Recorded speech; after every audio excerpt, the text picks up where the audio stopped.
Mr. Beatty, you must be quite happy that Kazan is getting this award. I love Kazan. In the spring of 1999, Hollywood gathered for its annual rite of self-congratulation. There was the normal buzz about Best Picture, Best Actor, Best Outfit. But this year, along with the manufactured glitz and glamour, there was an anger and vitriol nearly 50 years old. Elia Kazan, one of America's great directors, was to receive a Lifetime Achievement Award, and this honor had divided Hollywood. Kazan had directed such classics as A Streetcar Named Desire, On the Waterfront, East of Eden, and Splendor in the Grass. Many considered him the most influential director in American cinema. But in 1952, at the height of the Blacklist, Kazan appeared before the House Un-American Activities Committee and named names. 8 former friends who had been in the Communist Party with him. Kazan overnight became a pariah, shunned by everyone. 50 years later, people were still outraged. I was angry. I was furious. I thought it was absolutely scandalous that a Lifetime Award should go to a man who was a stool pigeon. But Kazan also had his champions. Some who thought he was right for what he'd done. Others who thought his body of work important enough to honor. I was delighted. Absolutely delighted. The Oscar is for his work, which was extraordinary. He really was an incredible film director. And it wasn't hard. Whenever I ran into that question, you know, what side are you on, to say exactly what I thought about it. It wasn't difficult one whit. One defender of the Oscar was particularly disheartening to those berating Kazan. Arthur Miller was a hero of the left, someone who defied the committee, refused, unlike Kazan, to name names. For this he had been held in contempt of Congress, fined, and sentenced to jail time. And yet, Miller supported the decision to honor Kazan. What the protesters on the picket lines didn't understand was that for a time, Arthur Miller and Elia Kazan were best friends, the same fellow. Kazan directed Miller's greatest successes on Broadway. They spoke every day, exchanged every intimacy. It was one of those wonderful symbiotic relationships where 1 and 1 added up to 11. I mean, they really did augment each other in beautiful ways, complemented each other, and both of them knew it. Kazan and Miller are intertwined in each other's lives, not just as professionals, but as comrades, as friends. They share an artistic vision, they share social activities, they share a girlfriend, and they each, at the time, thought of each other as true soulmates. And yet, when Kazan named names, Miller broke off their friendship. For 10 years, the two men did not speak, barely acknowledged the other's existence.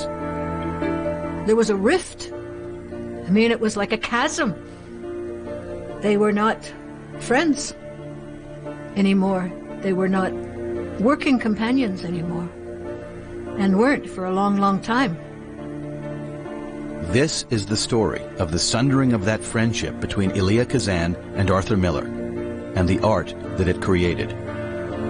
It is also the story of the Blacklist, a time of fear and fear-mongering, a moment in our history when we as a nation persecuted those who held unpopular beliefs. Elia Kazan and Arthur Miller have come to embody the deep divisions of that era. One is pilloried, the other praised. But by each man's account, the truth is far more complicated. For no one who survived the Blacklist emerged unscathed. Morals were compromised, friends were turned upon, lives were ruined, and no one was without sin.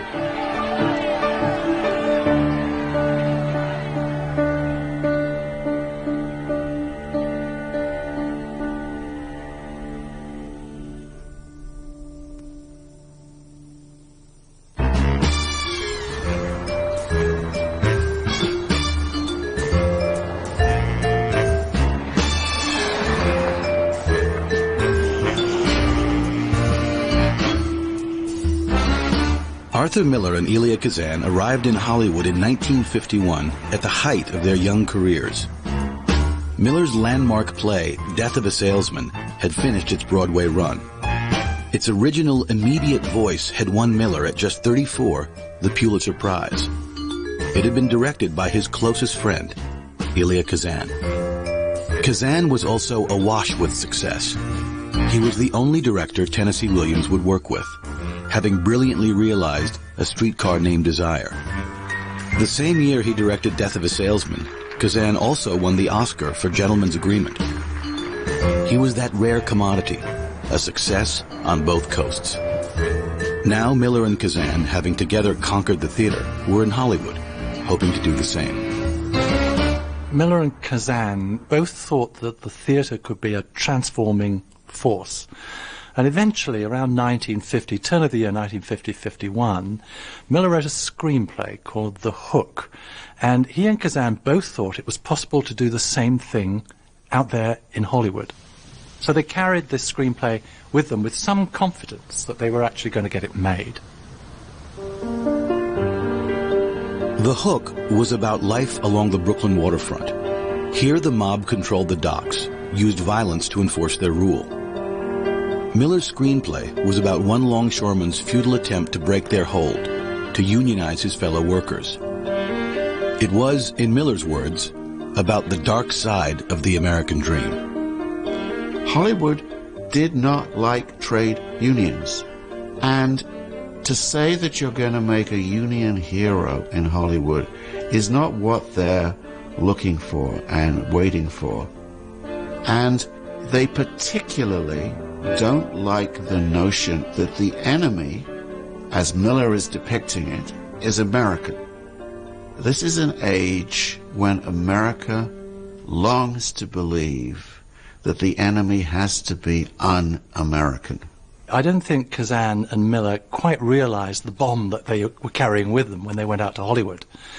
After all, here was a script that appeared to show that the waterfront, vital to American industry, especially during the Korean War, was corrupt.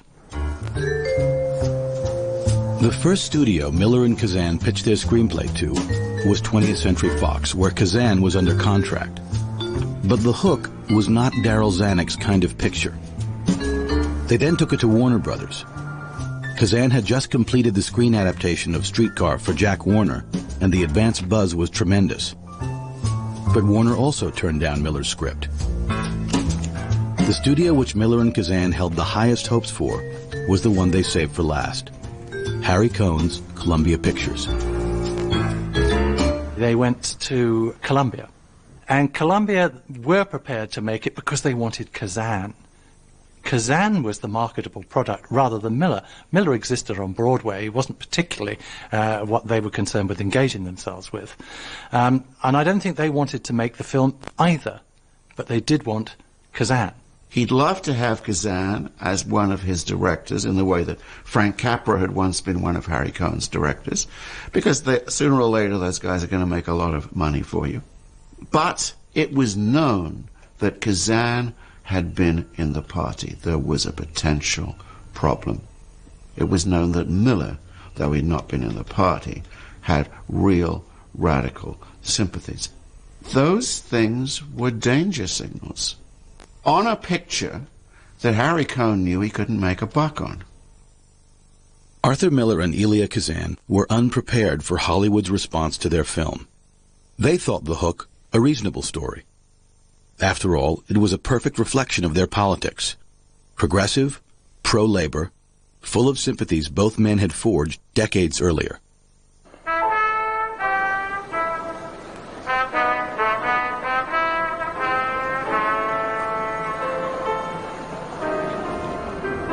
You were affected by the hopelessness. You were affected by the sense that there was no future that was being offered to you. I think the Depression was key to why so many people joined the Communist Party. You were in the middle of a system that had just broken down, that didn't work. You know, it stamped you. Kazan's father's back was broken by it. That was his phrase for it. I saw my father's back broken by the Depression. You know, this is a man who all he cared about was making money, and everything he had was just snapped in half. His business was taken out from under him. This had an enormous impact on Kazan. Kazan's father, an Anatolian Greek who had emigrated from Turkey, ran a small rug shop before he lost everything in the Great Depression. I don't know what to say, Kazan told Miller when he first read Death of a Salesman. My father. Miller's play touched the very thing that bound playwright and director together. Both men had witnessed their father's ordered worlds completely unravel. Miller's was a rich family. Money was what mattered, and he put everything into the stock market and lost the lot. And they then had to start selling off, literally selling off the family jewels. Kermit, Arthur Miller's brother, would be put on a bicycle to go to the pawn shop. And they moved from their expensive apartment on Central Park out to Brooklyn and ending up with a small house there where they could barely pay the mortgage. Suddenly the American dream had come to an abrupt halt. Everything had gone. And nobody in America seemed to have an explanation as to why it was. It was as though capitalism simply run out. Arthur Miller is attracted to the socialist ideals. Miller attends meetings where communist writers are present. And as a student, for example, at the University of Michigan in the 1930s, socialist ideas were very, very popular. And he turns to socialism, but he never joined the Communist Party. Arthur Miller and Elia Kazan were radicalized by the Depression. But it was more than breadlines and the loss of hope that made them turn left. Both were horrified by the rising specter of fascism in Europe. But while Miller only flirted with communism, Kazan committed himself to the party. The big influence on Kazan at this time is the group theater. He discovered that a lot of those people were also playing around with, flirting with, in the Communist Party. And, you know, I think we should always remember, if you were awake, conscious, and had any sense of self-respect in the 30s, why weren't you in the Communist Party? By the time Miller and Kazan were sitting in Harry Cohn's office, pitching him The Hook, Kazan had long since left the party, and Miller had ended his flirtation with it. Hollywood, however, still saw evidence of those earlier sympathies in their film.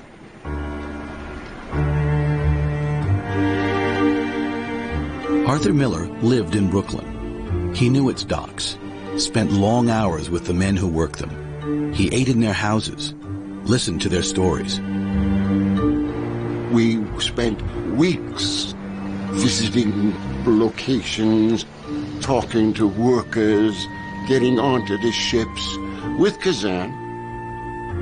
Miller had been introduced to the waterfront by Jim Longy, a young reformer running for Congress. Miller shadowed Longy, helped him in his campaign, absorbed life on the waterfront for his screenplay. What he hears is Oh, which ship is hiring where? Where can I get a job? Who's going to go there? You think Tony give me a job here, there? Oh, no, those guys want kickback, $2. What happens is the ship foreman has to hire 100 longshoremen to unload that ship. But he wants to be paid for it. The mob insists that you pay the $2 a day. You earn $8 a day, but you got to pay back too. So they do what they call the shape-up. The guys line up, and the boss looks at him and says, and if you're ready to pay the $2, you tip your hat, and he goes, okay, go. Next, go. And they pick out the crews that they need. The other guys, 3 out of 5, go home. One particular day, he witnesses a scene that made him disgusted. The pier boss, after giving out some of the checks to individuals for that particular day, had a few left and decided to throw them up into the air and have people scramble for these checks. And what Miller writes about is the willingness of the workers to fight each other.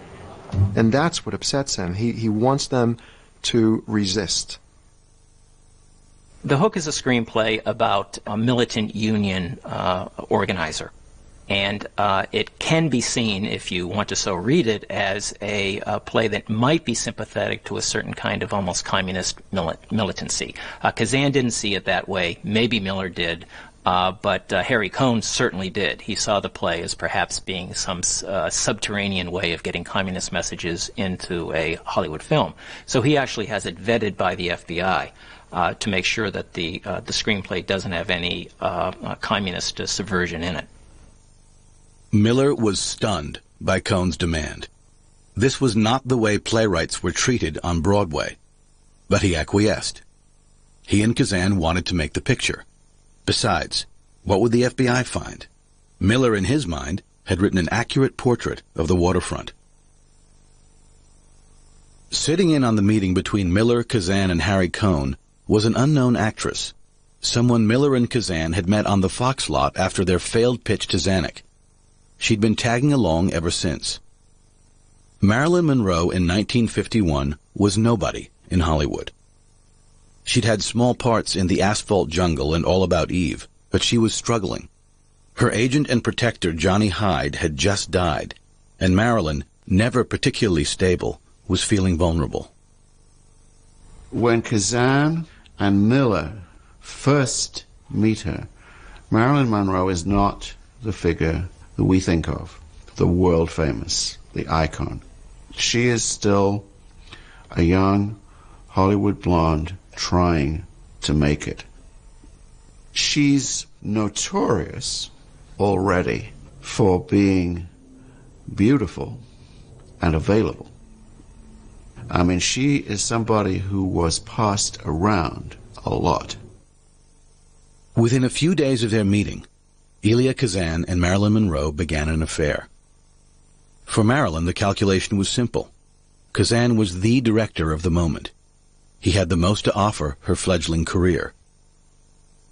Kazan's affair with Monroe was not out of character for the director. Sure, he was married, had been most of his adult life. But this man, who considered himself short and ugly, had countless numbers of affairs. One of the reasons that Kazan is so seductive is he is very interested in you. Genuinely interested. He wants to find out all about you. And he, plies you with questions, and you suddenly start opening up. I mean, he acts as if you're the most fascinating person he's ever met in his life. And that can do it. It really works. Always. There was one time when we were in rehearsal, and I was at the back of the house. I'd just come in for some reason or other. I wasn't in the scene in Cat. And he came up to me, and he put his hands on my shoulder, and he leaned forward to me like this and went like that, but right into my mouth. I mean, he took aim like a gun. He went boom, like that. I was so startled. I said, "Catch!" And he patted my face, I remember, and walked away. For Kazan, Marilyn was nothing special. He never even considered her for a part in one of his plays or movies. Arthur Miller was a different matter. A few weeks after meeting Marilyn on the Fox lot, a party was thrown in Arthur Miller's honor. He had won a Pulitzer Prize, and awards like that impressed Hollywood. The host had no doubt whom Marilyn would escort to the party. She was marked on the guest list simply as Kazan Girl. But on the night of the party, Kazan backed out. He had a date with another woman. He asked Miller to accompany Marilyn instead. Kazan thought she was a great actress. I think he thought she was a great play. Miller, I think, finds a quite different person. And it's a measure of the difference between Kazan and Miller that, God save him, Miller sees something like the spirit of lost America, and he has to rescue her. When Kazan arrived at the party, he found Miller and Monroe dancing together, Monroe radiant under Miller's attention. All her doubts of self-worth were swept away by this tall, Lincoln-esque playwright. Miller told Monroe how terribly unhappy he was at home, how his wife Mary was cold, distant. But Elia Kazan's morality was not Arthur Miller's. His marriage meant Marilyn was off limits. In some ways, Miller and his wife Mary were much closer together when he was a failure than they were when he was a success. He was entering a new world. It was a world of the theatre, of actors, actresses, directors, all the things she didn't share. So the strain was going to be there, I think. And the estrangement began to build. Not that Miller meant to do anything about it. He was a family man. He was determined to try to make it work, as up to a point was she. But I think by the time that Miller took off to Hollywood with Kazan, the strain was more than evident. Arthur Miller was thrown by Marilyn Monroe. Afraid he might fall to temptation, he fled Hollywood for his home in Brooklyn Heights. Once there, he vacillated between self-satisfied praise at remaining faithful and wondering why he had ever left Monroe. Kazan stayed behind. He had to put the finishing touches on his film version of Streetcar. And even though Monroe now professed her love for Miller, Kazan continued to sleep with her. It was, even by Hollywood standards, an odd threesome. In her bedroom next to her bed, Monroe kept a picture of Miller and signed copies of his plays. After she and Kazan made love, they would stare at Miller's picture and talk lovingly into the night about the playwright. About this time, Harry Cohn came back with his response to Miller's screenplay. The FBI told Cohn that they couldn't allow The Hook to be made. Its union agitation could disrupt the Brooklyn docks, a vital industry with the Korean War on. Making it, they told Cohn, would be an act of sedition. But, the FBI suggested, they might give their consent if Miller was willing to change the villains in his script from the mob to communists. Miller said he had been on the waterfront. Miller had talked to people. He had even worked as a pipe fitter. So he knows what life is like on the waterfront, and he knows what the source of the corruption is. And he said that in his time there, interviewing people, doing research, working there, he met very, very few communists. There were practically no real communists working on the waterfront. And so it seemed to be ludicrous. It was absolutely absurd to take the mob element and transform the corrupt bosses into communists just to satisfy the FBI or the president of Columbia Pictures, and he adamantly refused to do that. The next day, Arthur Miller got a telegram at his Brooklyn Heights home. It read, "Interesting how once we make the script pro-American, you pull out. Harry Cohn." Kazan, with a cast that included Marlon Brando in his first starring role, effortlessly translated the emotional intensity of Williams' play onto the screen. The consensus was that from what is called, classy indicating at its best, where emotions are demonstrated as opposed to what Kazan did, which was make his actors experience had a sense of risk. You had a sense of not knowing what was going to happen next, or that the actor didn't know what was going to happen next to him.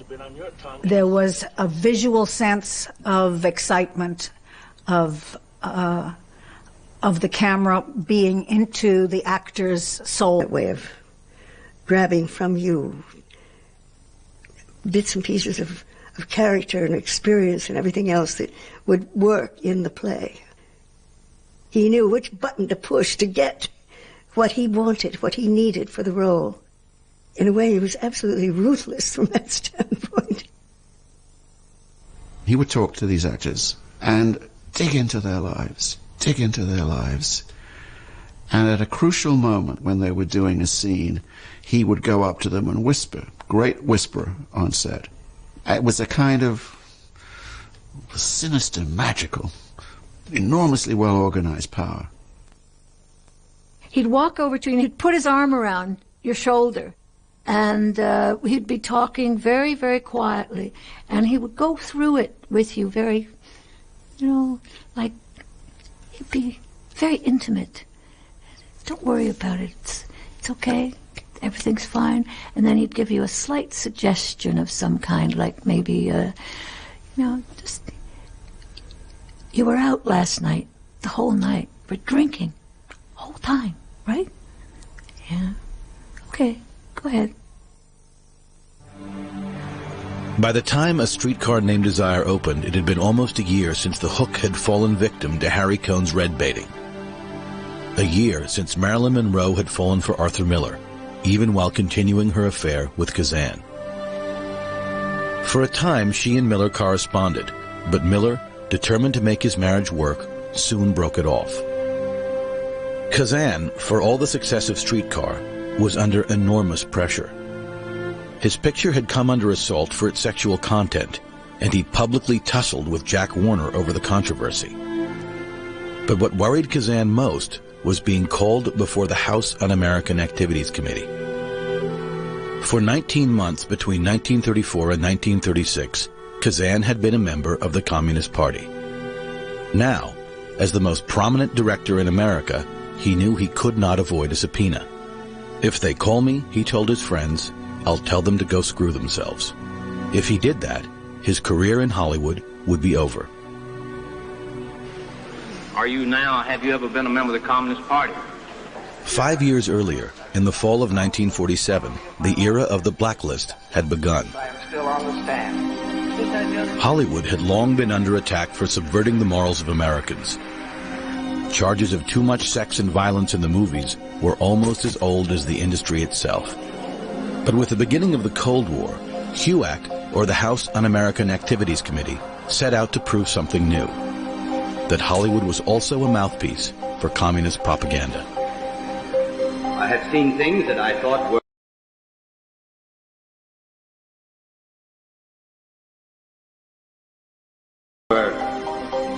against what I consider good Americanism, in my feeling, and I have seen it in, I've seen pictures I thought shouldn't have been made. Let me put it that way. It's absolute nonsense that a few communists were slipping by code or by gesture or allusion somehow communist messages into films. It was not happening. The American movie all over the world was taken absolutely accurately, I think, as a record of one simple declaration: America is a great country. Get there as quick as you can. The chairman of HUAC was J. Parnell Thomas, a man who would soon be convicted for having embezzled thousands from the government during the war. Also on the committee was John Rankin, an avowed segregationist and a vocal anti-Semite, who once in the halls of Congress called Walter Winchell a slime-mongering kike. Sitting with them was a freshman congressman from California, Richard Nixon. To these men, the powers that comprised Hollywood paid tribute. You solemnly swear the testimony you're about to give is the truth, the whole truth, and nothing but the truth, to help you God? No. The committee initially calls a group of so-called friendly witnesses, and these are people who are basically sympathetic to the House Un-American Activities Committee and do not need to be subpoenaed to testify. These are people like the studio moguls, Louis B. Mayer, Jack Warner, some of the conservative motion picture stars like Robert Taylor, Adolphe Menjou, Gary Cooper. I have never read Karl Marx, and I don't know the basis of communism beyond what I've picked up from hearsay. What I've heard, I don't like it, because it isn't on the level. It's unfortunate and tragic that I have to teach this committee the basic principles of Americanism. That's not the question. They also called a group, actually 19 Hollywood people, who they knew were in the Communist Party. Now, how did they know these people were in the Communist Party? Because they had evidence that the FBI had collected and given to them. The FBI had performed a quote-unquote black bag job. They had broken into the offices of the Communist Party in Los Angeles and copied their membership lists. And so they knew exactly who was in the party, and they photocopied people's membership cards and gave those photocopies to the committee. The committee, looking to make the most of the publicity it was generating, chose 10 of the 19 writers and directors it knew to be the most steadfast defenders of the communist doctrine. In October 1947, they were subpoenaed. That is not the question. That is not the question of the motion picture industry to invade the right not only of me, but of the producers to their thoughts, to their opinions. And this I will not permit. It appears to be read to the American people. Go ahead, Mr. Stripling, ask the question. I accuse. Just a minute. Ask another question of the witness. I accuse a member Ask of the another committee. question. You will not accuse anybody.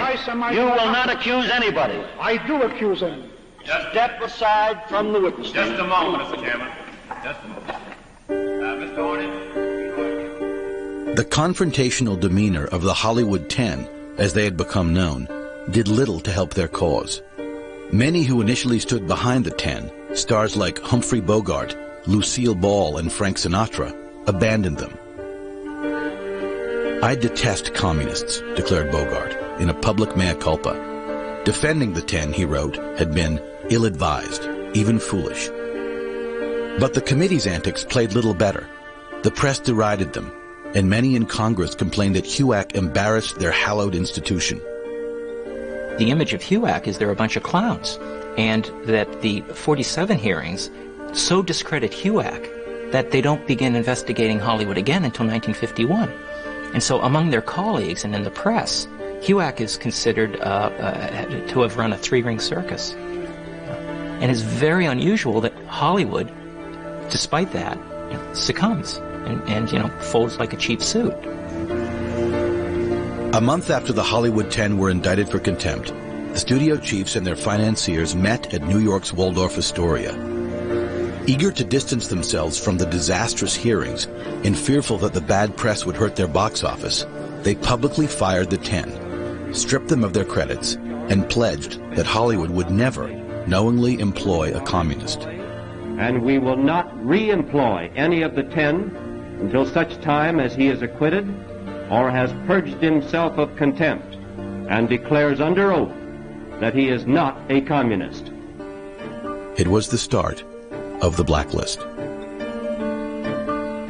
By the time Elia Kazan was subpoenaed in January 1952, the Blacklist had spread throughout America. School teachers, civil servants, auto workers, no walk of life was immune. With the Blacklist, the moguls had created a pattern of economic sanction that became the central weapon of the anti-communist crusade, the anvil to the committee's hammer. I was starting to work in television, and this booklet was published called Red Channels, which was a compilation of names. And if you were in Red Channels, you were automatically blacklisted. I was in there. There were about 8 listings, I think, for me. And they were all true. Everything they had about me was perfectly true. You didn't have to do anything to get blacklisted. J. Edward Bromberg was a veteran character actor who had been blacklisted, and the committee kept calling him back. And he had a heart attack in London. And so I was asked to be one of the many people who spoke at his memorial in New York.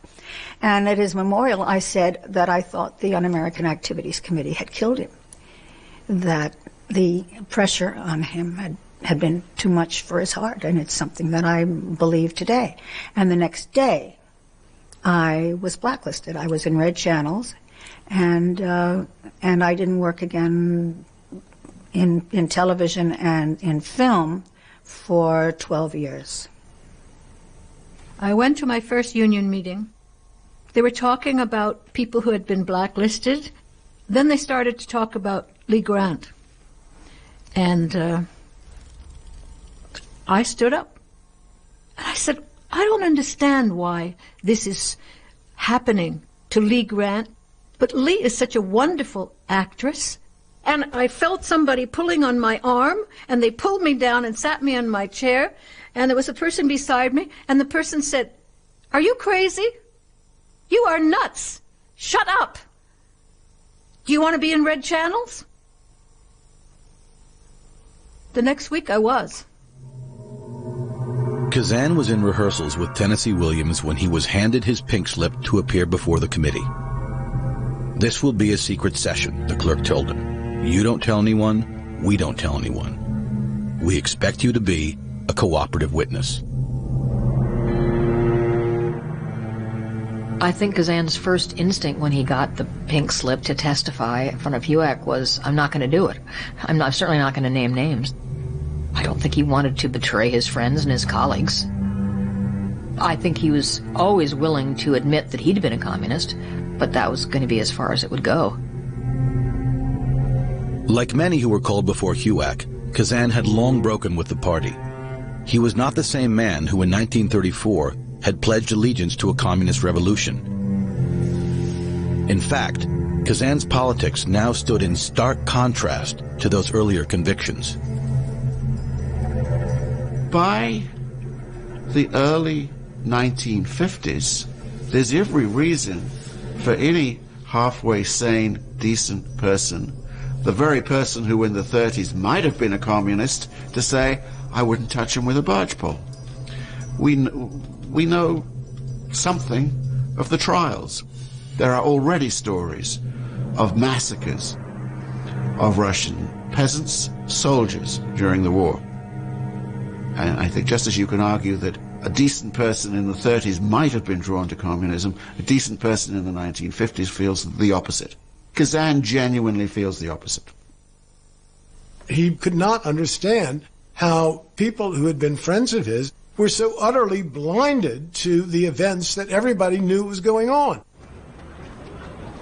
I believed in uncritical support of the Soviet Union, and I went along with that. I believed it was very important to support the Soviet Union, so that even when they were, for example, when he heard about after the war the shooting of others and the anti-Semitic stuff like that, I remember the party queried the Soviet Union about that, what was happening, what was going on, and whatever reasons they gave back, we accepted. We accepted. I mean, was that a moral failing? Probably. But reports of the purges in Moscow and accounts of life behind the Iron Curtain only partially explained Kazan's repulsion with the party. In his mind, there were personal, far more intimate reasons for being anti-communist. Kazan's affiliation with the party coincided with his years in the Group Theater.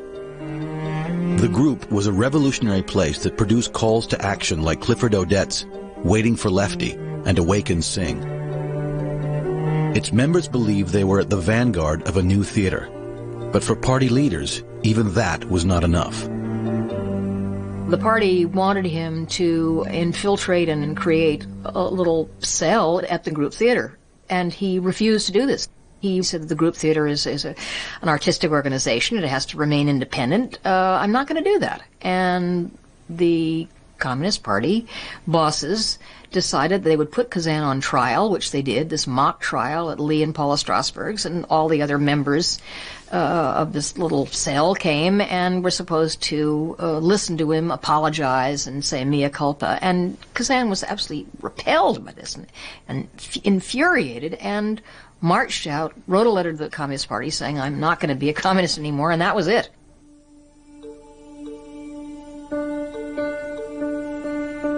These were the particulars of Kazan's dilemma in January 1952. He hated the party, had genuinely broken with it. But he also resented the committee, believed it full of political opportunists. He knew that if he refused to name names, he would no longer work in Hollywood. But if he didn't, he'd be falling on his sword for a cause he no longer believed in. In this troubled state, he appeared in executive session before HUAC. Kazan readily admitted to having been a communist and told the committee he left the party in disgust. But when asked who else had been a communist with him, Kazan refused to name names. Frustrated, the committee excused him, but not before letting him know that he would be called back. Immediately, Kazan began to suffer all manner of physical ailment. He had heart pains. His hands trembled, particularly his thumbs. He was dead tired, yet he could not sleep. He told his wife Molly he felt he was on the verge of a breakdown. A few weeks later, with his career in the balance, he took the 20th Century Limited to Hollywood for the Academy Awards. A Streetcar Named Desire had been nominated 12 times, and expectations for a sweep ran high. But as Kazan got off the train, he was put on notice. In that morning's trades, there was an account of his private testimony before the committee. He met with Darryl Zanuck shortly after he read about himself in the Hollywood Reporter, and Zanuck said, why the hell don't you name names? And Kazan said, they're my friends. And Darryl Zanuck said, who are you trying to protect? You got to protect yourself. Go ahead and name names. And Kazan said that he didn't want to, but I think he went out of that meeting with Zanuck very, very upset, because he realized that Zanuck wanted him to name names. He wasn't saying that he wouldn't have a contract at 20th if he didn't name names, but I think that certainly entered into his head. Kazan also met with Spyro Skouras, the president of 20th Century Fox. If Zanuck had been circumspect, Skouras was blunt. He told Kazan that if he continued to defy the committee, his career in pictures would be over. Seeking solace, Kazan called Marilyn Monroe. The two had not spoken in almost a year, and in that time Marilyn had blossomed into a full-fledged star. Kazan invited her to his hotel, but Marilyn said no. She had a date, she said. She'd come by later. At 3 o'clock in the morning, Marilyn let herself into Kazan's room, got into his bed, and announced she was engaged to Joe DiMaggio. He's not like these movie people, Marilyn gushed. He's dignified. Kazan congratulated her, and then the two made love. The next day, Kazan went to the Academy Awards.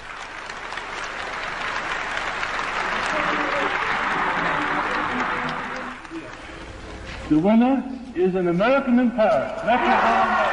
Streetcar was nominated for 12 Academy Awards. The wisdom at the time, and ever since then, is that the only reason that he didn't win an Oscar, the picture didn't win an Oscar, and that Brando didn't win an Oscar was because Kazan had refused to name names when he had been called by the committee. It's a warning shot across the bow that you screw with us and you could get yourself in a lot of trouble. You could lose your job. We won't give you any awards. We can slam you down a lot harder than you can slam us down. After the Oscars, Kazan realized he would be forced to choose sides, that rejecting both the committee and the communists, as he had tried to do in his first testimony, was not an option. And so he committed himself to the idea that the Communist Party was subversive, that silence only aided them. For the rest of his life, he never wavered from that conviction. His decision made, Kazan reached out to his friends, especially two whom he would have to name, Clifford Odets and Paula Strasberg. He asked their permission. Both said yes. Kazan then called Arthur Miller.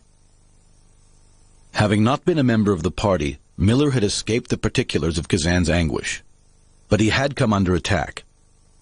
Right-wing groups like the American Legion charged Miller with writing anti-American plays. They called for boycotts, not only of Miller's work, but the actors who appeared in them. By the time Kazan phoned, Miller was determined to write about the anti-communist witch hunts. Miller had suddenly got a parallel in his own mind between the events of 1692 in Salem, Massachusetts, and what he saw going on around him in America of the 1950s. So Miller went round to Kazan's on a kind of double errand. One is to hear the terrible news, as it turned out from his point of view, that Kazan was going to name names, and the other was to explain that he was on his way to Salem to do the research for the Crucible. In the woods behind Kazan's house, the two men, who by their own account were like brothers, the same person, took a walk. It was a cold spring day. The rain had just ended. 50 years later, both men recalled this conversation. They remembered the damp woods, the newly blossomed trees. But the content of what passed between them, not surprisingly, differed greatly. Kazan remembers warmth from his friend, reassurance. In his diary he wrote that Miller put his arm around him and said, "Don't worry about what I'll think. Whatever you do will be okay with me, because I know your heart is in the right place." Miller remembers feelings of dread, not forgiveness. He saw a tragedy taking shape before him, and while he had sympathy for Kazan, he was also afraid of him. "Had I been of his generation," he would write, "he would have had to sacrifice me as well. And finally, that was all I could think of. I could not get past it." I absolutely believe that Miller felt, and this is why it was so hard for Miller to continue that friendship and to look at Kazan as being the same man that he had admired and respected and worked with, and whose friendship he greatly enjoyed. I think the compromise of his integrity was so severe in Miller's eyes that he could no longer see Kazan as the same person. He had in essence transformed himself into a different person by naming names. His conscience cleared, Kazan went before the House Un-American Activities Committee for a second time. In a prepared statement, Kazan told the committee the names of each person who had been in the party with him 16 years earlier.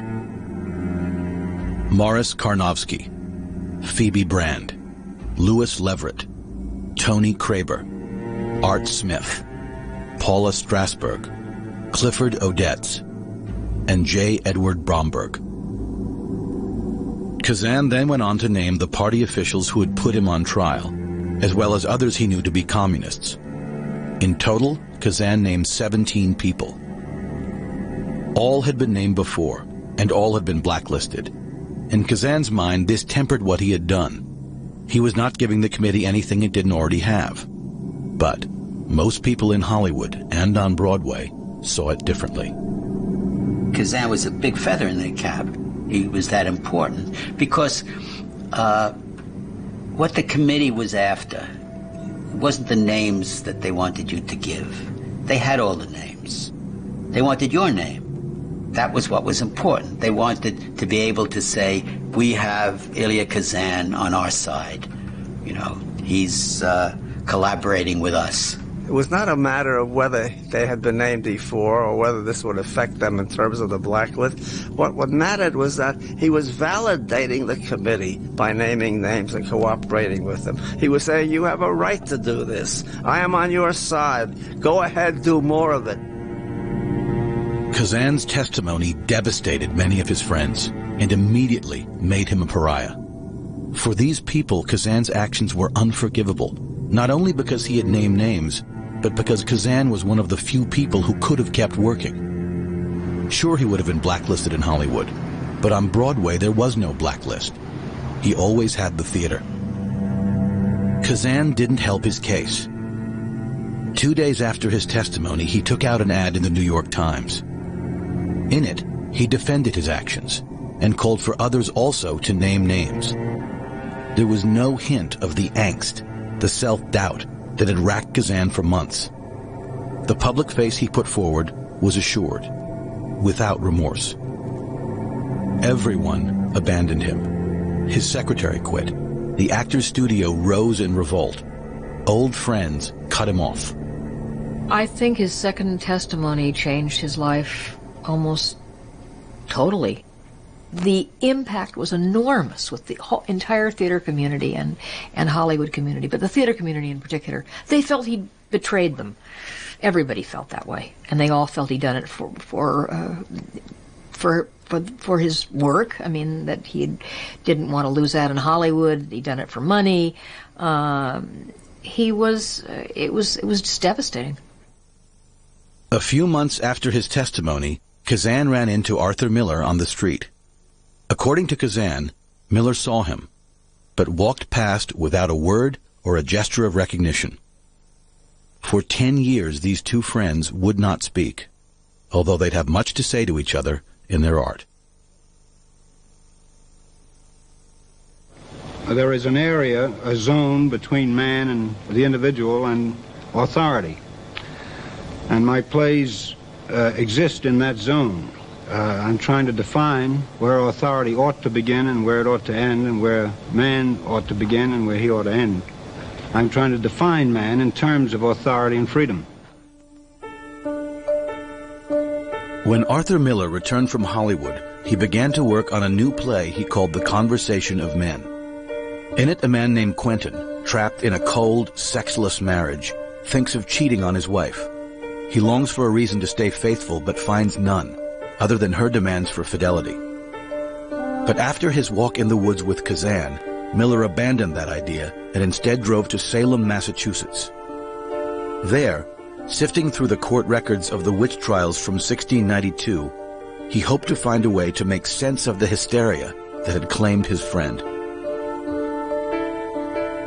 As he drove back from Salem, he turned on the car radio and heard the names that had been offered up by Kazan, names of actors from the group theatre. The group theatre was what made Arthur Miller a playwright. That was the model of what theatre should be and could be. All those people that he believed in were now put at risk by Kazan. And it seemed to Miller urgent to write The Crucible. Having heard those names offered up by Kazan and read the advertisement that Kazan put in the newspapers immediately following this to justify his action and to urge other people to name names, suddenly writing The Crucible wasn't just the next dramatic venture. It was an urgent piece of political and social commitment to him. Once home, Miller abandoned his earlier work, skipped 3 pages in his thin brown notebook, and wrote the first lines of what would become The Crucible. Uncle, the rumor of witchcraft is all about. I think you best go down and deny it yourself. The parlor's packed with people, sir. I'll sit with her. And what shall I say to them? That my daughter and my niece I discovered dancing like heathen in the forest? When the play starts, Reverend Parris, one of the Puritan ministers in the community, is concerned. He's troubled because his daughter lies in what seems to be a state of suspension, some type of unconscious state. And he thinks she's sick, but he also fears she's possessed. Uncle, we did dance. Let you tell him I confess it, and I'll be whipped if I must be. But they're speaking of witchcraft. Betty's not witched. Abigail, I cannot go before the congregation when I know you have not opened with me. What did you do with her in the forest? We did dance, Uncle. And when you leaped out of the bush so suddenly, Betty was frightened and then she fainted. And there's the whole of it. They're afraid they're going to go to hell for dancing and doing what they did in the woods, which is very much the devil's work. And so they are afraid that they're going to be punished, probably, maybe even killed, because if they are accused of being witches, they might get hung. Betty, wake up!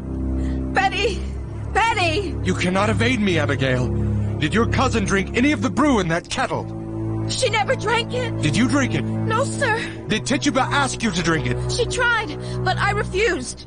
Why are you concealing? Have you sold yourself to Lucifer? I never sold myself. I'm a good girl. I'm a proper girl. She made Betty do it! When it becomes evident to them that they are caught and that they may be punished for what they have done, they become terribly fearful. They begin to lie. I want to open myself. I want the light of God. I want the sweet love of Jesus. I danced for the devil. I saw him. I wrote in his book. I go back to Jesus. I kiss his hand. I saw Sarah Good with the devil. I saw Goody Osborne with the devil. I saw Bridget Bishop with the devil. I saw George Jacobs with the devil. I saw Goody Howe with the devil. She speaks! She speaks! Glory to God! It is broken! They are free! I saw Martha Bellows with the devil. I saw Goody Sibber with the devil. All hell breaks loose. Once the floodgates are open, there's no turning back. I saw Alice Barrow with the devil. Let the marshal bring irons! I saw Goody Hawkins with the devil. I saw Goody Bibber with the devil. I saw Goody Booth with the devil. In 17th century Salem, Arthur Miller believed he'd found the perfect metaphor for the witch hunts of the McCarthy era. In both, reason gave way to hysteria, and all moral weight was ceded to the accuser. But Miller was also tortured by what he saw as his own moral failings. His marriage no longer fulfilled him, and he wrestled with his desires outside it. In the margins of his notebook, Miller wrote of his inability to speak and think with the same voice, to align his heart with his ethics. This, consciously or not, became the private drama at the center of the crucible. In Salem, Miller had discovered his protagonist amid the court records. John Proctor had been a tavern keeper, a man in his 60s and a victim of the witch hunt. Miller reimagined him as a man in his mid-30s who suffers a cold, distant marriage and is tortured by an affair he has had with a younger woman. The strength of the play derives from the dynamics between John Proctor and his wife Elizabeth Proctor and John Proctor's former mistress, Abigail Williams. Miller creates a character who's a flawed human being because Miller sees himself as a flawed human being. And what he's doing is showing an individual who attempts to come to terms with his humanity. Woman, I'll not have your suspicion anymore. I have no... I'll not have it. Then let you not earn it. John Proctor was full of guilt. His wife knew what was going on, Elizabeth Proctor, and had turned Abigail out of the house. She was their servant and had gotten rid of her, but then she also had rejected John herself and would not sleep with him. You will not judge me more, Elizabeth. I have good reason to think before I charge fraud on Abigail, and I will think on it. Let you look to your own improvement before you go to judge your husband any more. I have forgot Abigail and I. Spare me! You forget nothing. Learn charity, woman. I have gone tiptoe in this house all 7 months she is gone. I have not moved from there to there without, I think, to please you. And still an everlasting funeral marches round your heart. I cannot speak, but I am doubted, every moment judged for lies, as though I come into a court when I come into this house. John, you are not open with me. You saw her with a crowd, you said. Now you... I'll plead my honesty no more, Elizabeth. John, I am only... No more! I should have roared you down when first you told me your suspicion, but I wilted, and like a Christian I confessed. Confessed! Some dream I had must have mistaken you for God that day, but you're not. You're not, and let you remember it. Let you look sometimes for the goodness in me, and judge me not. I do not judge you.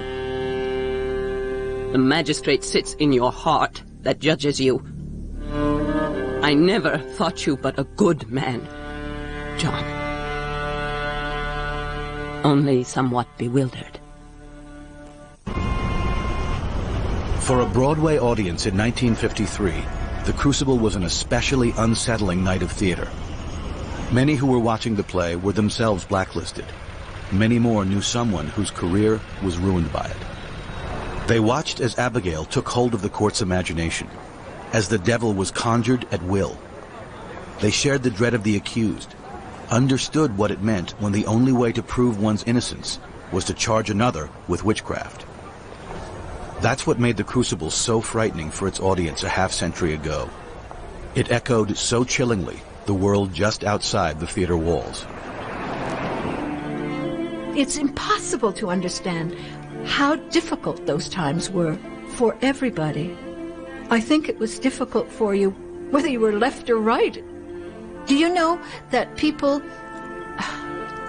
your friends, when you were walking down Broadway or 7th Avenue or one of the theater streets, your friends would cross the street so that they would not have to say hello to you and be seen saying hello to you? You might be accused of being a fellow traveler because you were talking to somebody who had already been accused of being a communist, or they were thought to be a fellow traveler. Very good people that just couldn't face the fact that they might lose their livelihood, their families, their dignity, because that's what they've robbed you of. Arthur Miller intended for The Crucible to be an indictment of HUAC and the hysteria that fueled the whole McCarthy era. In that, he most certainly succeeded. But The Crucible is not just a political statement. There is a personal anguish that runs through it as well. Miller was driven to write The Crucible by Elia Kazan's decision to name names. He'd seen Kazan's torture, felt both dread and sorrow for his friend. But Miller was also wrestling with his own demons, his failings, as he saw them, within his marriage.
"50 years after it was written, The Crucible stands as Arthur Miller's most produced play. In China, it spoke to the horrors of the Cultural Revolution. In Eastern Europe, to the abuses of the communist state. On Broadway, to the dangers of religious fanaticism. But when it premiered in 1953, The Crucible was a critical failure. Miller's metaphor was just too provocative for the time. It is not well received by the critics. And the explanation for that seems to be that there was fear within the newspaper community that people could not write terribly favorably about the play, or else they were going to suffer the wrath of the House Un-American Activities Committee. And so there was a tentative response to it. The critics were so careful. Only Brooks Atkinson gave us a relatively good review. Many of them, they dismissed the play. I can't remember exactly what it was, but how they said it. But in essence, that Arthur Miller had tried to recreate something here that didn't really work very well. Not a mention, not one single connection between 1600 and the 1950s. Even as the critics dismissed Miller's play, the right became enraged by it. Unable to get at the playwright, they instead went after his actors. Beatrice Straight, who played Elizabeth Proctor, found herself blacklisted for simply acting in The Crucible. It took a sworn affidavit in which she stated she'd never been a member of the party or any subversive organization, and a $500 fee paid to an anonymous fixer before she could get her name removed. It was a sign of the storm heading Arthur Miller's way.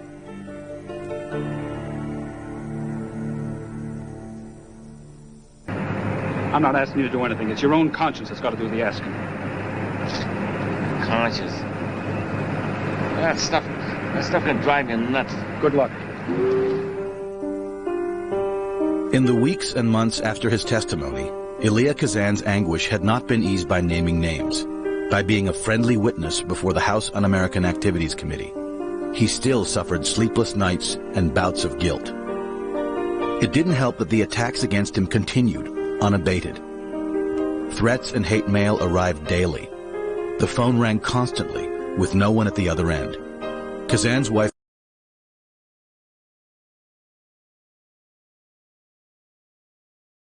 Molly was so worried about her family's safety, she hired a bodyguard. In Hollywood, the gossip was that 20th Century Fox had rewarded Kazan with a huge payoff. Tony Kraber, an old friend from the group theater and someone Kazan had named, put a dollar figure to it. "Is this the Kazan?" Kraber asked before the committee, "that signed a contract for $500,000 the day after he gave names? Would you sell your brother for $500,000? A lot of people shunned him, dropped him like, the worst kind of horrible, disease-ridden, immoral leper. People just turned their back on him. The cost that Kazan pays personally for naming names, in a way, never ends. He makes this trade-off. What he gets is his film career. But what he loses is this, he loses friends, he loses respect. Forever after, he becomes the guy who broke ranks, who named names. He becomes sort of the great apostate of Hollywood. Rather than helping his career, as his critics contended, Kazan's testimony actually diminished his standing in the industry. Far from getting a windfall from 20th Century Fox, Darryl Zanuck and Spyro Skouras began to have second thoughts about Kazan. Reviled by the left for naming names, and distrusted by the right for having been a communist, Kazan was a controversial figure, not something Hollywood liked. It is said a warrior's shield is his sweetheart's heart. Huh? We have a proverb, a man well dressed is a man well thought of. Monkey in silk is still a monkey. But in the aftermath of his testimony, perhaps Kazan's greatest crime was that he had been a commercial failure. His last two pictures, Viva Zapata and Man on a Tightrope, had been flops. And in Hollywood, whatever your politics, the box office was the real yardstick by which you were judged. His next projects all failed, and failed disastrously. Kazan's named names to preserve his career, everybody's saying, and all of a sudden his career is in jeopardy because he's no longer a success at the box office. I mean, he was hit hard from both directions. But instead of breaking, Kazan hardened, became unrepentant, was determined to prove to his critics that he would not be defeated. I think he had many nightmares about it. But he also became very angry and became much more isolated. And he also said he felt it had changed him from a boy to a man, and that his work was going to be better, not worse. He was determined that his work would, survive and triumph again. But he had a tremendous anger, and he cut himself off from everybody. He was like... had kind of almost like a wall between himself and everybody else, which I think really never lifted. He was always very stern and fierce after that. Fueled by his desire for revenge, Kazan approached Zanuck with a film he'd been kicking around for years. He told the mogul he wanted it to be gritty, filmed on location, in the tradition of Steinbeck's Grapes of Wrath. But Kazan's pitch fell on deaf ears. The last thing Darryl Zanuck wanted was a black-and-white picture about the working man. Hollywood was in trouble. It was hemorrhaging money, losing its audience to the new phenomenon of television. It was for your sake that he died. For the sake of all of us.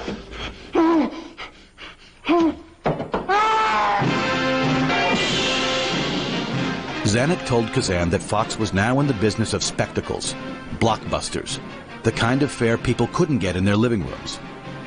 Everything would be in color and widescreen to boot. In my opinion, CinemaScope is the most remarkable development in the world of entertainment in the last 20 years. Every picture we produce henceforth will be filmed in this revolutionary CinemaScope process. Zanuck rejected Kazan's film and extolled the virtues of a movie he said was going to save the studio, Prince Valiant. Kazan was asked to do Prince Valiant by Zanuck, which was perfect for CinemaScope. Who can imagine, Kazan doing a comic strip? He didn't bust his chops to acquire all this power in the entertainment business to squander it on making movies like Prince Valiant. So he walked away from what was a huge money-making opportunity to try and get a movie made that nobody wanted to touch. The movie that Kazan was determined to make was set on the New York waterfront. It was about the struggles of a longshoreman who searches for the moral strength to fight mob control along the docks. And of course it was the hook. That is to say, Arthur Miller broke with Kazan and making the hook impossible. Whether or not they were willing to make the compromises that were necessary, the relationship was so destroyed that there would be no hook.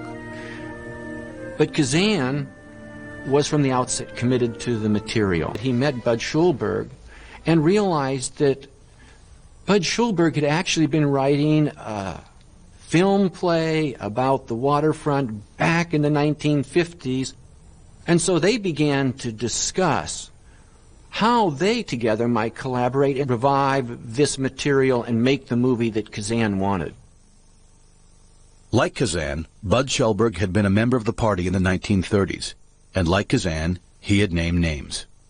He was also fervently anti-communist, and yet considered himself progressive, a man of the left. The bond between Kazan and Schulberg was immediate and lifelong. It helped fill the void created by Arthur Miller's rejection. The movie Kazan and Schulberg made was on the waterfront. Instead of Brooklyn, their film was set in Hoboken, New Jersey, where there had been an ongoing federal investigation into mob control. Kazan and Schulberg, like Kazan and Miller before, went down to the waterfront, earned the trust of its longshoremen, committed themselves to telling their story. A moral story of a guy trying to find his own voice and his own sense of morality at a time in which all his peers are telling him to do something else. It's sort of a classic story of the private conscience versus the community values. I thought he was going to sing to the Crime Commission. He won't.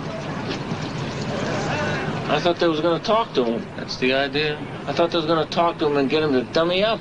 Maybe give him Terry is a guy who unthinkingly has gone along with the corrupt machinery of Johnny Friendly, the boss, who is corrupting the union and the whole waterfront practice, because he meets and falls in love with this virginal, very spiritual young woman, played by Eva Marie Saint, whose brother has been eliminated by the mob because he stood up against them.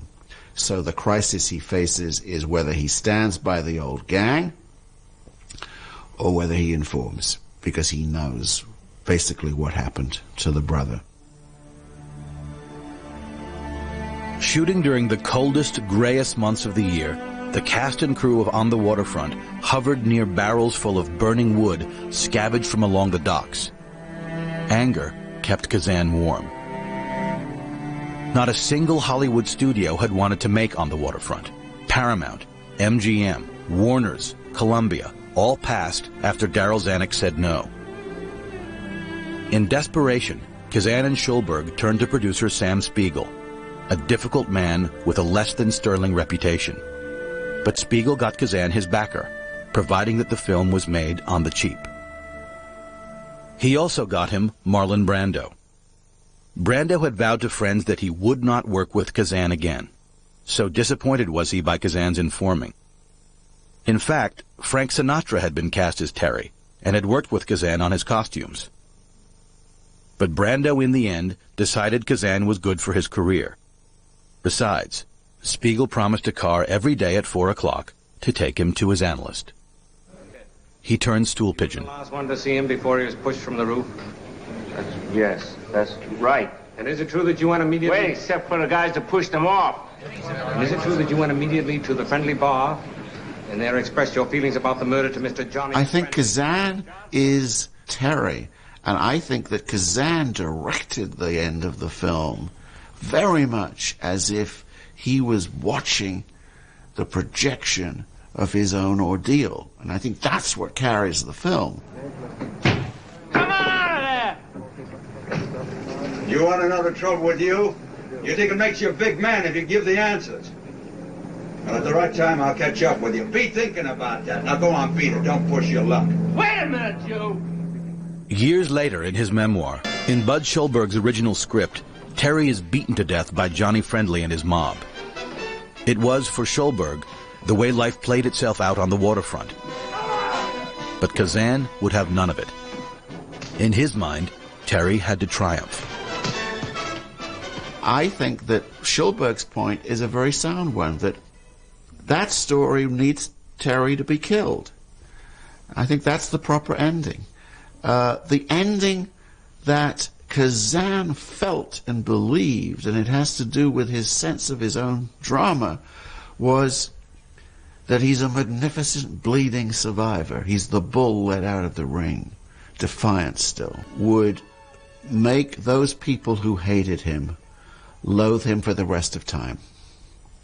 Because they're going to say, not only is he a fink, not only did he betray us, not only did he ensure his own career in doing that, he then makes a movie that justifies the whole damn thing and makes him out to be this kind of salt of the earth hero. And I think Kazan knows that and exults in it.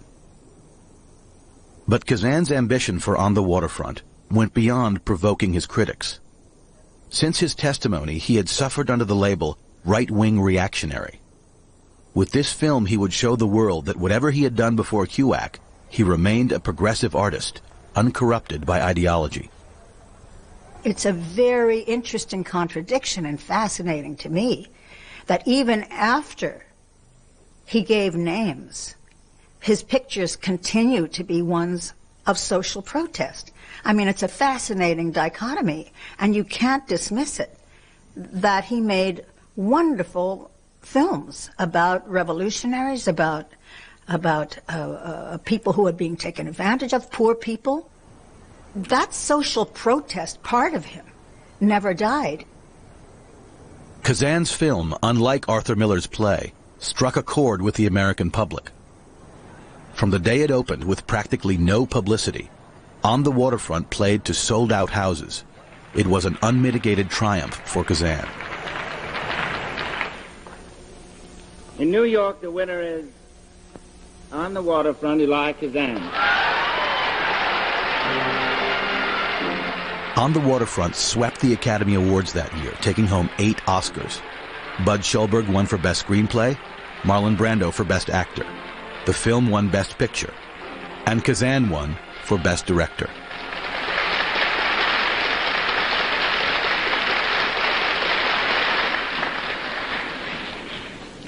A director doesn't make a picture.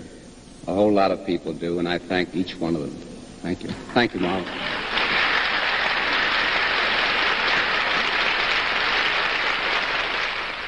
That night, Kazan tasted his revenge. On the Waterfront was his story. Every hour that he labored on it, he was telling his critics where he stood and what he thought of them.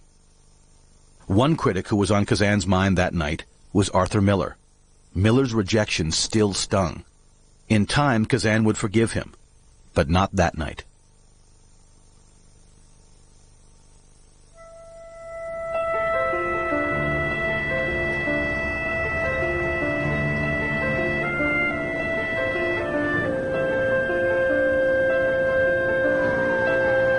It's not possible to know what Arthur Miller thought of On the Waterfront. He had sweated over the hook, watched it fall victim to the Red Scare. That Kazan made a waterfront picture without him, that it justified naming names, that it had been an artistic and commercial success, must have been distasteful. In the wake of Kazan's movie, Miller began to write a new play, also about the waterfront. But in this telling, the informer would be punished. I think Miller has unfinished business when he returns to the waterfront in A View from the Bridge.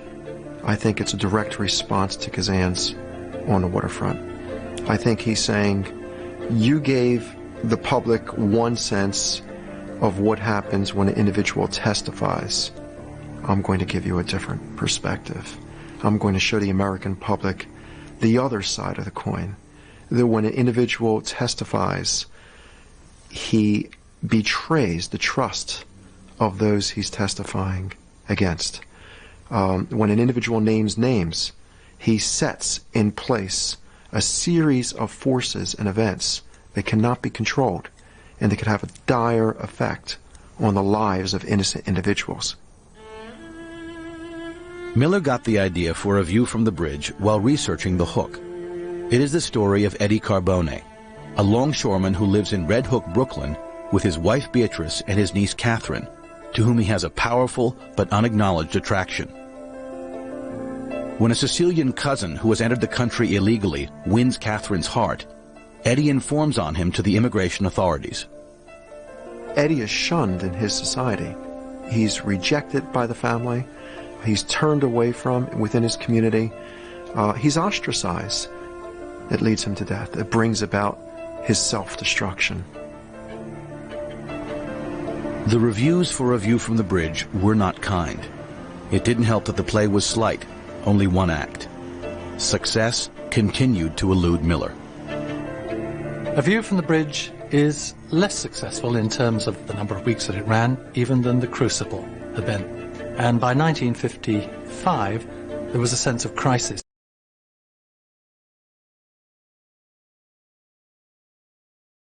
I think in Miller's life, he saw America going one way and him going another. I don't know that he knew where he was going to go next. Ironically, at just the moment when many people found Arthur Miller's plays increasingly irrelevant, his private life began to attract attention. For years, Miller had been left cold by a marriage he'd outgrown. He had fought temptation, stayed faithful not so much to his wife, but to his sense of self. But by the time Miller was writing A View from the Bridge, he knew that his marriage was over, that another woman commanded his attention. The night that A View from the Bridge opened, Marilyn Monroe is in the audience. And before curtain comes up, for some reason, Arthur came up to me. We were in the aisle near the back. And he says, Jim, the kids are all right. Everything's all right. That's all he said to me. It was only later that I realized that the vague rumors about Marilyn and Miller were true. There was a side of Miller that I think was repressed for a long time, and Marilyn released that repression. The relationship between Arthur Miller and his wife, Mary, had really just become frigid. The icicles had formed, and Marilyn plainly melted them. His marriage over, Miller went to Reno to establish residency for his divorce. For 6 weeks, he lived isolated in a cabin near Pyramid Lake. The only way to contact him was to write in care of Saul Bellow, also in Reno for a divorce, and by chance, Miller's neighbor. Marilyn had her own way of reaching Miller. She would call every day to a payphone located on a rarely traveled strip of highway. A nearby motel owner would occasionally answer, get into his pickup, and drive out to Miller's cabin. A week before Miller completed his residency requirement, word leaked to the press about his relationship with Marilyn. 12 days later, he was served with a HUAC subpoena and ordered to Washington.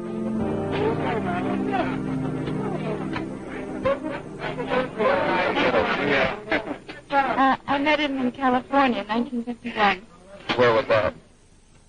Well, it was on the set of a picture called Young as You Feel. I had a small part of it. And I hadn't seen it since. When did you... Why would they pick Miller in 1956? He'd had a series of plays which had become less and less successful. He was not the major figure he'd been in 1949. Time to pick him up was around the turn of 49, 50, 51, 52, even The Crucible 53. They didn't do it. There was no more information on his file than there had been earlier. The difference was his relationship with Marilyn Monroe. The official reason for Miller's subpoena was a passport application he made in order to attend the London opening of A View from the Bridge. 5 days later, HUAC opened hearings into the fraudulent procurement and misuse of American passports by persons in the service of the Communist conspiracy. Under this pretext, the House Un-American Activities Committee subpoenaed Arthur Miller. Miller had been under the government's watch for nearly a decade. In fact, his FBI file dated back to 1947, when he was named, along with Kazan, by Jack Warner. Even though Miller and Kazan were named at the same time, they did not share similar fates. Miller was called before HUAC 4 years after Kazan, and in that short time, the political climate had changed considerably. The difference between Kazan testifying in 52 and Miller in 56 is also a difference in American culture during the Cold War. By 1956, Joseph Stalin is dead. Joseph McCarthy has been neutered, condemned by the Senate in 1954. The atmosphere of 56 is more open. It's not as oppressive. Dalton Trumbo has gotten an Oscar under the name of Robert Rich, and everybody hip knows that Dalton Trumbo, one of the original Hollywood 10, has written this screenplay and gotten an Oscar for it. So 56 is a very different year than 52. The atmosphere is certainly not as oppressive and fraught with tension as it was just 4 years earlier. But if Arthur Miller was under much less political and social pressure than Elia Kazan had been, Marilyn Monroe was not. Hollywood had a hot property in Marilyn Monroe. Suddenly, she's going to get married to this man who's hauled before the House Un-American Activities Committee. They want to protect their product. So Spiros Skouras, head of 20th Century Fox, goes to see them in New York on the eve of the hearings to persuade Arthur Miller to name names and thus protect his investment, 20th Century Fox's investment, in Marilyn Monroe. In New York, Skouras tried to talk some sense into Miller, and when that failed, into Monroe. But Marilyn, in the face of studio pressure, held her ground. She told Skouras she hoped Miller would defy the committee. But her support of Miller didn't stop there. Miller's last two plays had not done well. He now had child support and alimony to worry about. If he was cited for contempt of Congress, he would have to appeal and could be driven into debt. With the exception of money put aside for her mother, Marilyn drew up a new will and left everything to Miller. She also refused her lawyer's advice to get a prenuptial agreement and asked him to look into optioning Miller's plays. There were, however, limits to Marilyn's aid. Chairman Walters basically said to Miller, if you can convince Marilyn Monroe to be photographed with me, I'd be very grateful, and you would not have to testify before the committee. He wanted to have his picture taken with Marilyn Monroe for political advantage, because he knew if he could have that picture circulated when he was running for re-election, that it would look as though she had endorsed his candidacy, and that would be something that would win the hearts of the public that would be voting in that election. Miller and Marilyn refused the request, and on June 21, 1956, Miller appeared under oath before the House Un-American Activities Committee. In a dark hearing room, the chief prosecutor read from a stack of petitions Miller had signed over the past 20 years. Pleas to free political prisoners, appeals for friendship with the Soviet Union. With each one, Miller was asked, "Did you sign this?" With each one, the playwright answered, "Yes." But when he was asked to name names, Miller refused, saying, "I want you to understand that I am not protecting the Communists or the Communist Party. I am trying to, and I will, protect my sense of myself." The moment in the committee hearings when he declares that he is not going to offer up other people's names is almost a paraphrase of the speech made by John Proctor. And in fact, I asked him about that once, and he said, what else is there to say? What Proctor says, what he says, is, in his view, the only thing you could say with any integrity. And this is what puzzles him about Kazan. How could you live with yourself after you had done this? It's not just the view of other people that matters, it's your view of yourself. But however virtuous Miller seemed, he was not above playing the same public relations game as the committee. He too knew the power of Marilyn Monroe, knew that he could use her popularity to aid his case. It's why he decided to announce their engagement during his testimony. Mr. Miller, why did you file application for passport? I wanted to go to England. For what reason? You guess. We'd like you to I wanted to be with the woman who is going to be my wife. You mean Marilyn Monroe? That's correct. When are you going to be married? I don't know right now. I haven't had a minute to think, but it'll be shortly. Where? New York or Connecticut, I don't know. New York or Connecticut. You say shortly, you think within the month? Yes. The interesting thing to me about the hearings is that Marilyn Monroe probably got him into them, and Marilyn Monroe probably got him out of them. Because when he suddenly announces that he intends to marry Marilyn Monroe, it sounds awfully like news management, as if he's designing tomorrow's headlines, which are not going to be about his grilling, but about the marriage of the sex icon of America. It didn't work out that way. The next day's headlines were Spyro Skouras and 20th Century Fox's worst nightmare. Miller helped front groups, read the New York Times. Backed red causes, blared the Journal American. The Chicago Tribune's headline was the worst. Miller had come off as pompous, self-important. Marilyn went to work. She was no fool. She knew what the press wanted, and she knew how to manage them. Determined to change the public perception of her fiancé, she called a press conference that afternoon on the sidewalk of her Sutton Place apartment.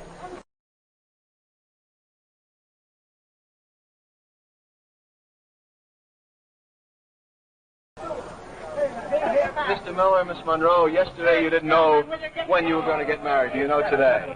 It'll be in July before the 13th. No definite date has been set. I haven't got one yet. Where are you going to be married? I wish I could tell you at this moment. It's in the... I'm arranging. Suppose Mr. Miller doesn't get a passport. Are you prepared to change your plans in any way? There's no change. No change of plans.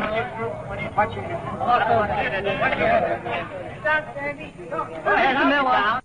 It's a whole ruckus, Mr. Miller. It's good you only get married once. With Marilyn's help, Miller became the image of a man in love, not a red sympathizer who had defied a congressional committee. By the weekend, the nation's papers were no longer writing about charges of contempt or commie sympathies, but of wedding plans. On June 29, 1956, Arthur Miller and Marilyn Monroe got married before a judge at the Westchester County Courthouse in White Plains, New York. The following Sunday, they were married again, this time before family and friends in a traditional Jewish ceremony. For the television and newsreel, we have a farewell stand. Come on! Whoa! On July 10, 1956, HUAC voted to recommend to the full House that Arthur Miller be cited for contempt of Congress. The House, by a vote of 373 to 9, did just that. In February, a grand jury indicted Miller. That May, he was found guilty, fined $500 and given a suspended 1-month jail sentence.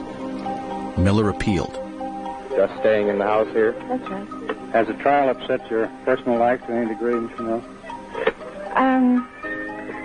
I would like to say that I'm fully confident that in the end my husband will win this case. In 1958, 3 years after A View from the Bridge premiered on Broadway, Miller's case was reversed by the U.S. Court of Appeals on a technicality. Spiros Skouras wrote Miller his congratulations. This man, who 7 years earlier had urged Kazan to name names, and 4 years later pressed Miller to do the same, now insisted he was thrilled with the court's decision.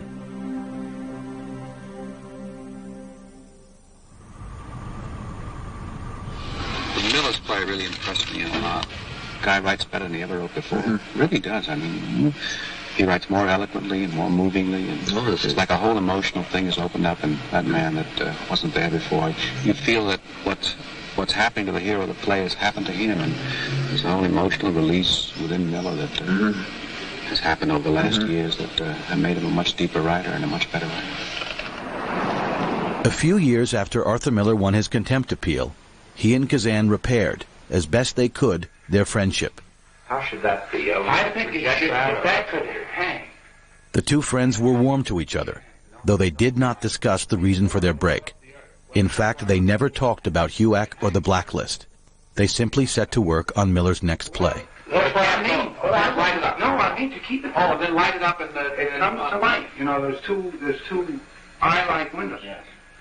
And if that were lit up, you know, like the eyes of medieval knights, that black stupidity. What do you think of this idea? This is very rough, right? I just thought of it now. There were a number of areas all around the side, but there was one central arena. Now, when Louise, say, plays a scene with him, she comes from the area which is sort of her environment onto the central arena, then backs off into her area. There's one problem that maybe... Both had been invited to help found a national repertory theater at the newly built Lincoln Center. Its inaugural production was to be After the Fall, Miller's first play since A View from the Bridge. This is going to make where the audience is. Make Death of Salesman seem like a 3-act, one-set show of a most realistic. Well, that's what I was gunning for. I think that Miller and Kazan hoped to recreate the enormous success that they'd had with Death of a Salesman and All My Sons. I think they sort of dreamed of having this a collaboration again together, which would be as intense and exciting and creative as it had been in Death of a Salesman and All My Sons. After the Fall was not the first time the two friends had seen each other since their walk in the woods behind Kazan's house. Quietly, they had been brought together years earlier. There was a big party at the Actors Studio, and all sorts of people were there. And Marilyn Monroe and Arthur Miller were there. I saw Marilyn take Arthur's hand, and she walked across the room, the upper room at the studio, and she took Elia Kazan's hand. She put their two hands together. Oops. She took her two hands and put them like a cradle around her two hands. There was silence in the room. The music stopped. Conversation stopped.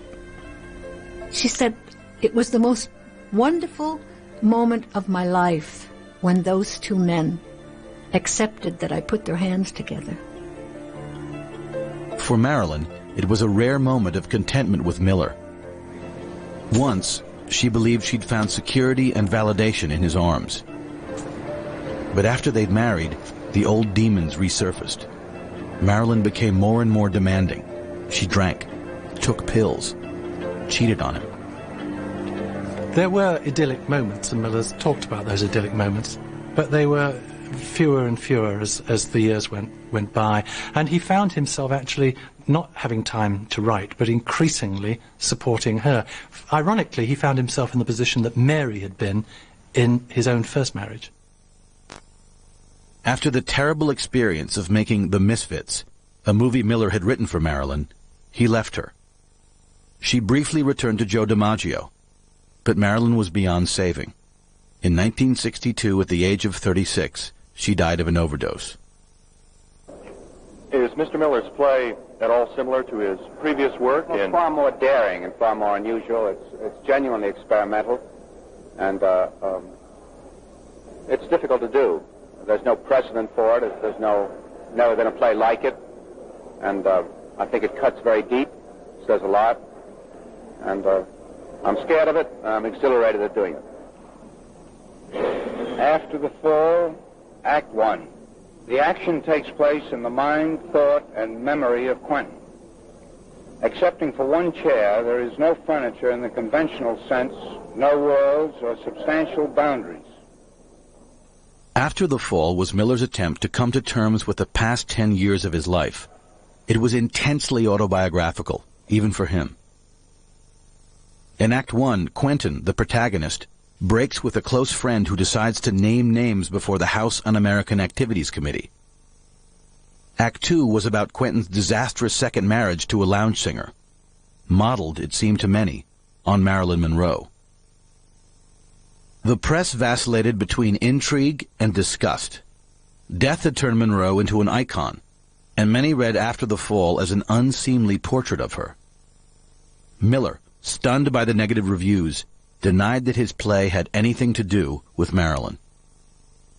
Well, of course, it was about Arthur Miller's life. I mean, it was clear that it was Arthur.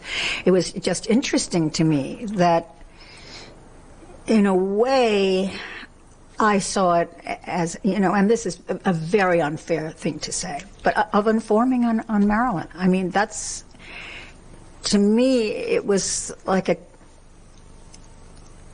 very ungallant a gesture from a very gallant man. After the Fall was not the reunion Arthur Miller and Elia Kazan had hoped for. Too much had intervened. Though they remained cordial, they were unable to reconstruct the close friendship they once shared. For the public, Miller and Kazan have come to represent the deep divisions of the McCarthy era. Miller, who wrestled in his work with his own moral failings, has emerged as a pillar of virtue. His actions before the committee have even taken on an aura of saintliness over the years. Kazan occupies the opposite end of the spectrum. It doesn't matter that he followed On the Waterfront with East of Eden and Splendor in the Grass, that on Broadway he directed Tea and Sympathy and Cat on a Hot Tin Roof, that later in life he wrote several best-selling novels. He is defined almost entirely by a single decision made 50 years ago. Let's go back to the House Un-American Activities Committee. It was 1952. How did you decide to cooperate and name names? Well, I thought it over very carefully. I went one way and swung the other way, and it was a very hard decision to make. But I thought, in the first place, I differ from some of my friends. I think the Congress has an absolute right to investigate anything like that, any thing like the Communist Party in this country. I don't agree, for example, with the phrase witch hunt, which is so popular. I think it's baloney. I think it suggests that there are no people that are being hunted. They are there. They were there in the State Department. They were there in the unions. You were one? I was a communist for a year and a half. I don't think either Kazan or Miller will escape the shadow and the implications of those years, or indeed the impact of the 1930s on them. They were what shaped these people. The interesting thing is, I think the works escape it. Today, if there's a production of The Crucible, the person writing program notes has to explain what the House Un-American Activities Committee was, who on earth Senator McCarthy was. So those works have escaped the past. The people, no, never. But I don't think we do escape the past.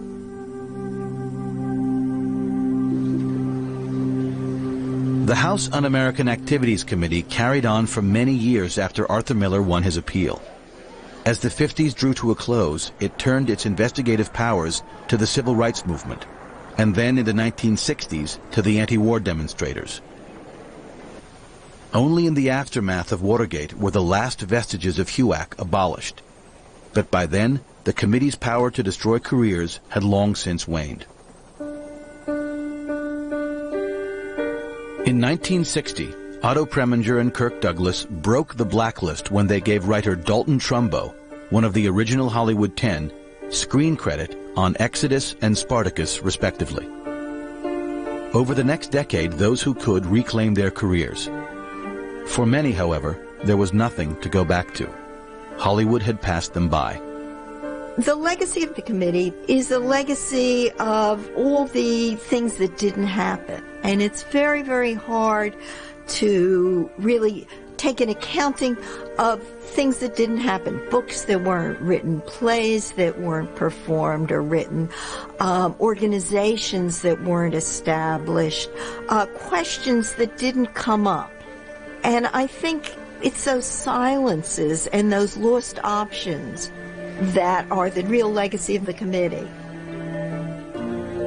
In 1970, Dalton Trumbo was awarded the Laurel Award, the Writers Guild's highest honor.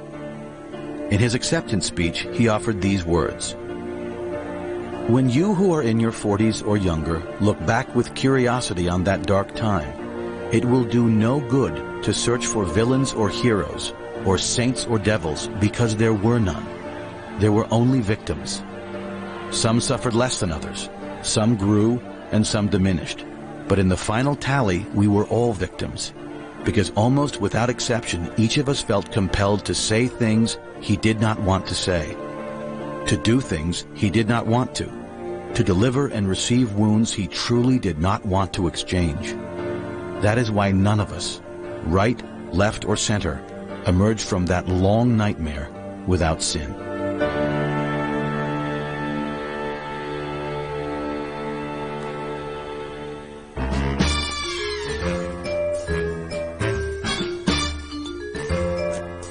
Tomorrow night at 10, when a woman visits her sister in Spain, it revives painful memories associated with a dark family secret. That's Martha, Martha.